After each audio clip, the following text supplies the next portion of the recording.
రాజీనామాని ఉపరాష్ట్రపతి గారు మా యొక్క రాజ్యసభ చైర్మన్ అధ్యక్షుల వారికి సమర్పించడం జరిగింది.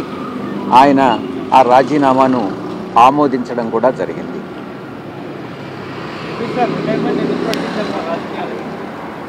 పూర్తిగా వ్యక్తిగత కారణాల వల్ల రాజీనామా మాత్రమే కాదు, రాజకీయాల నుంచి కూడా తప్పుకోవాలన్నటువంటి నిర్ణయాన్ని తీసుకోవడం జరిగింది.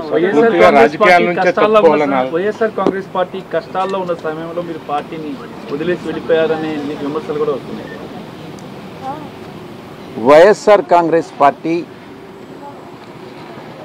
2019 ఎన్నికల్లో 151 స్థానాలు సాధించుకున్నది. 2024 ఎన్నికల్లో 40% ఓటింగ్ సాధించుకున్నది. జగన్మోహన్ రెడ్డి గారు అత్యంత ప్రజాదరణ కలిగినటువంటి నాయకులు.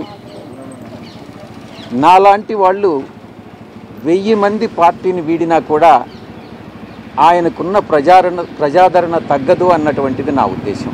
మరి మీరు రాజీనామా కానీ ఇవన్నీ విషయాలు గతంలో ఏమన్నా జగన్మోహన్ రెడ్డి గారి దృష్టికి తీసుకెళ్లారా? లేదు నేను వ్యక్తిగత కారణాలతో రాజీనామా చేయాలనుకుంటున్నాను అనేటువంటి అంశాన్ని మీ పార్టీలో ఉన్న ముఖ్యులకు కానీ జగన్ గారి దృష్టికి కానీ తీసుకువెళ్ళారా? రాజకీయాల నుంచి తప్పుకోవాలని వ్యక్తిగత కారణాల వల్ల నేను నిర్ణయించుకున్న తర్వాత జగన్మోహన్ రెడ్డి గారు లండన్లో ఉన్నారు. ఆయనతో నేను ఫోన్లో మాట్లాడి అన్నీ చాలా వివరంగా వివరించడం జరిగింది.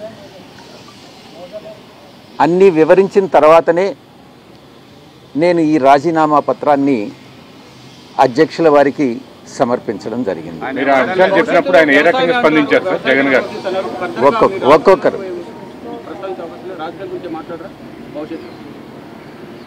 భవిష్యత్తులో ఒక్కసారి రాజకీయాల నుంచి తప్పుకున్న తర్వాత రాజకీయాల గురించి మాట్లాడడం అన్నటువంటిది సమంజసం కాదేమోనని నా ఉద్దేశం.